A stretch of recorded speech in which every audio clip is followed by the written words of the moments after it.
Ba-ba-ba-da-ba, Chicken Tales!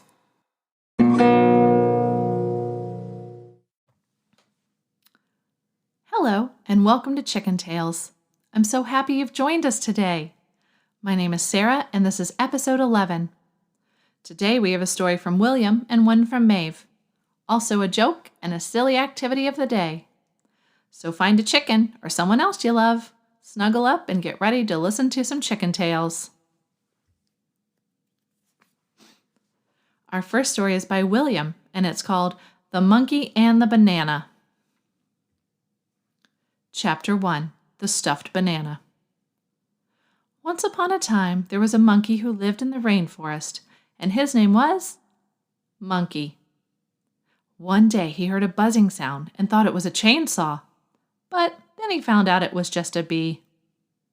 But then he did hear a chainsaw sound and went towards it. He saw a bunch of loggers cutting down the forest. He was so surprised that he dropped his stuffed banana. The loggers found it and thought it was a real banana, so they took it into the city to sell it. Chapter 2, The Heist. The monkey watched in horror as his beloved stuffed banana was taken away from him. Such a cruel act. He hopped on his banana-mobile and scooted towards town. Soon, he found the supermarket and he disguised himself as a shopping cart, which didn't work out too well because the loggers soon spotted him and they went on a high-speed pursuit around the grocery store. Finally, he found his banana, hopped on his banana-mobile, and cowabunged all the way home because his banana-mobile could turn into a surfboard. The end. Whoa, William, that story had everything. Suspense, action, a stuffed banana, and a surfing monkey. That monkey was so daring to follow the loggers and get his banana back. Where would you even get a banana-mobile? I looked it up, but I didn't find anything. I did find out some things about bananas, though. Did you know that bananas can float in water? Also, a banana is technically a berry and grows on a plant that's considered an herb. And finally, if you take a ripe banana and put it under a black light, it'll glow. What do you get when you cross a caterpillar and a parrot? A walkie-talkie.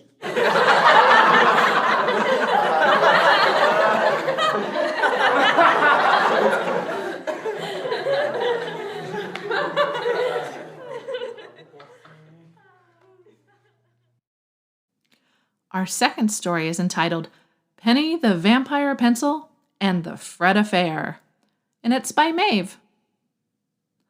Once upon a time, there was a pencil named Penny in Pennsylvania, where all the pencils are vampires. One day, she bit a human named Fred at school, and then Fred turned into a pencil, but a regular one, not a vampire pencil. From then on, he used his head to write on paper. He became best friends with Penny. They had sleepovers and watched movies together. Typical pencil best friend stuff. Then one day they were walking out on the street, like normal pencils do in Pennsylvania, and they saw a poster. The poster said, "Missing Fred Frankenstein. Call 199 immediately if you find him," which was his mom's phone number. Fred said, "Oh no, my mom is looking for me, but I want to stay as a pencil." Penny said, "Well, okay, how about we tell the teacher to tell your mom that you want to stay a pencil and join the vampire pencils in Pennsylvania. Let's go tell her." They told the teacher, but the teacher fainted immediately because, vampire pencils that talk. So when the teacher woke up, they told her again, and she said, "Okay, but stay away from me." Because again, vampire pencils that talk. First, the teacher went to talk to Fred's mom, and Fred's mom said he could stay a vampire pencil because she wanted him to be happy.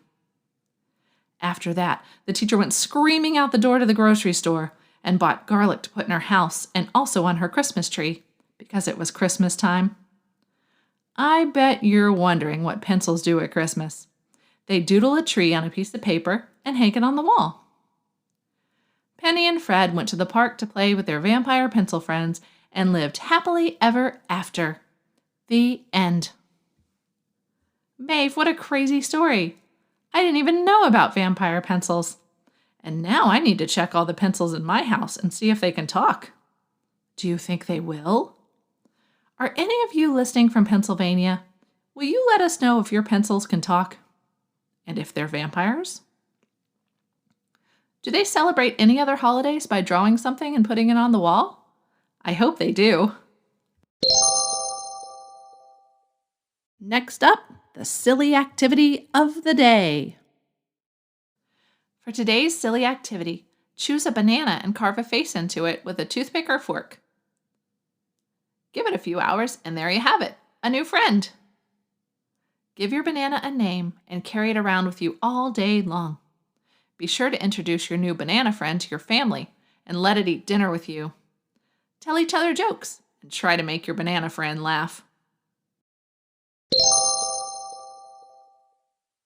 Okay, that's it for today. Thank you for listening. Remember, the next time you're baking bread with a chicken, ask it to tell you a story. But if your chicken doesn't have one, you can write one yourself and send it in to us at chickentailspod@gmail.com. And send us some art too. We'll put it on our Instagram @chickentails. Okay, friends, bye-bye. Chicken tails.